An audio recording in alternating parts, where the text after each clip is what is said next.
So some of us are saying, why, God? Why are you taking so long? And God is saying right back to you, why are you taking so long? You keep sowing over there in the wrong field, and I can't get you to do anything for the name of my glory to benefit others. And you think I'm the slow one? Nope, you're the slow one, because I can't get you to get on my field serving my purpose, planting my seed, doing my work. But you just want me to come right over there? I ain't coming over there, that messed up, decaying, decrepit field you are operating on. So you are delaying what I want to do. The opportune time is the divine appointed intersection where God's purpose is meeting your planting and your good work. So as we sow good seed in the Spirit, right, we're getting closer to our Kairos moment, to the opportune time that God is not going to make the choice for you. He will empower you to make the right choice, right? You can hear that Holy Spirit sitting right there on your shoulder and in your heart telling you, oh, please don't mess this up. Please don't make the wrong choice. But when it comes to the judgment seat of Christ, you do have a choice. So you can operate by the Spirit, and the Spirit is when you act upon and you're dependent upon God's choice for you, the best choice that you should make. Or you can operate by the flesh, and the flesh is when you act to please yourself. So one of you takes out a flesh seed and begins to respond in anger and bitterness and hate and hurtful words. Guess what? You're going to get that in return. You can't expect to walk up to someone and fuss them out and cuss them out and throw things and them not to respond the same way to you, right? So if you find yourself asking, wait, what is this? I didn't want this. Why is this happening? Understand what you're getting is because of what you planted. You fooled yourself into thinking that you could plant one thing, but you wanted to reap something else. And it sounds crazy, but some of you, this is happening to, even right now. It happens to all of us, and we have to stop and think, well, what seed did I plant? So, for example, let's do some examples. So there's a guy at work, right? And he's checking out, he's married, okay, let's just say that. He's married, and he's going to the gym, and he's checking out the girls, and he's checking out more girls at the office and online, but yet he expects to have a good marriage. Then when his marriage starts getting in trouble and he's struggling, he's confused, and he's like, wait, what is this? And God says, well, son, that's what you planted, right? You sowed seeds of lust. All right, let's talk about another woman. She's always negative at work and to her family and all this kind of stuff, but she expects to have good friends, right? But instead, people are avoiding her at work, and they're avoiding going out with her and all this kind of thing, and she's just lonely. And so she's thinking, what is this? I guess I have bad friends. And God's like, no. See, that's the seed you planted. You planted seeds of criticism and negativity all the time. Who wants to be around you? All right, here's another example. There's a college graduate, right? All right.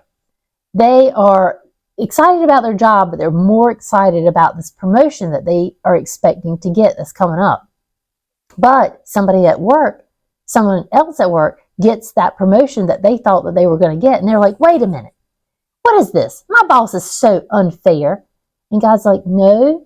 See, you were showing up late for work, and you were giving a half effort to everything that you were doing on the job. And you really expected the promotion over your coworker who was busting their butt and doing everything right. This is the seed that you planted. Here's another one. There's a guy.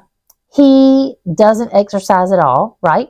And he decides, oh, I'm going to get drunk on Friday because, yes, it's time to celebrate because, yay, it's Friday, right? So I'm going to have a six-pack.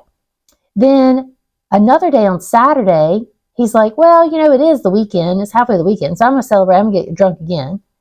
And then there's Sunday, and he's like, well, it is the last day of the week, so I'm going to have another six-pack. Yep, I'm drinking Friday, Saturday, and Sunday.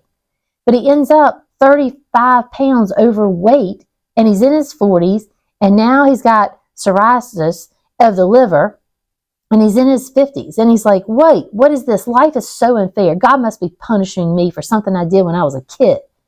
And God's like, no, son, it's not a punishment at all. It's exactly what you harvested. You thought that you could do anything you wanted. You could eat anything you wanted, drink anything you wanted until you were drunk and not able to stand. But you are reaping exactly what you've harvested, what you've sown.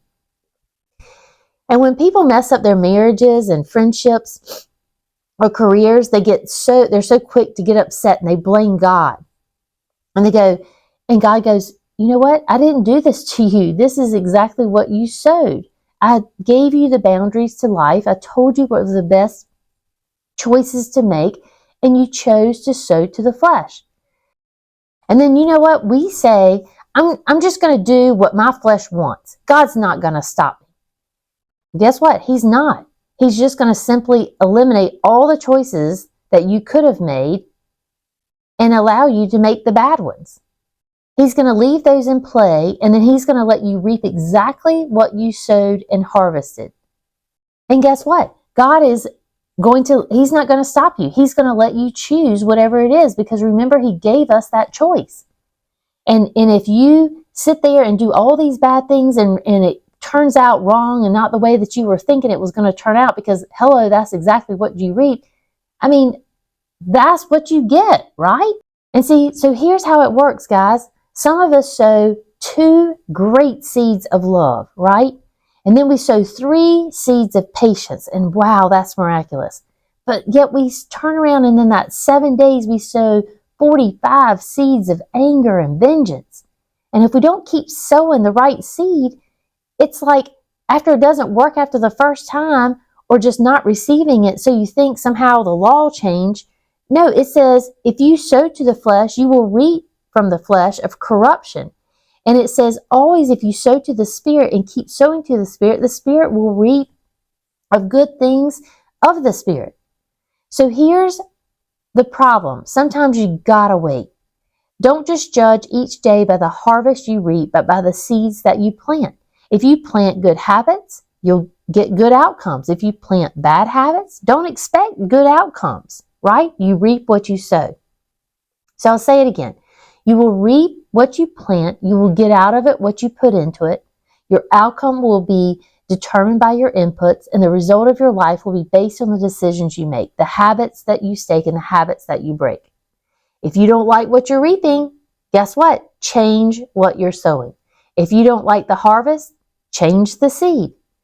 So here is what I want us to do. I want us to take an honest, prayerful look at the disappointing parts of our life, the ones that we think that we probably made the wrong choice. And I want you to ask God to help you search your heart. Avoid having a victim mentality or blaming somebody else for the choices that you make, okay? Because that was not going to help. You're going to have to take responsibility by identifying the habits that you've sown that have led to your own harvest. Then decide on the type of seed that you will consistently plant to get a better harvest.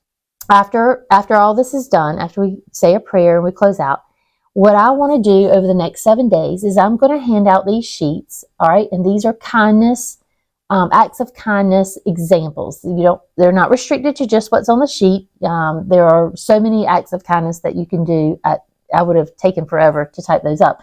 But I'm going to pass these out as an example, and I want us to each take a conscious look over the next 7 days.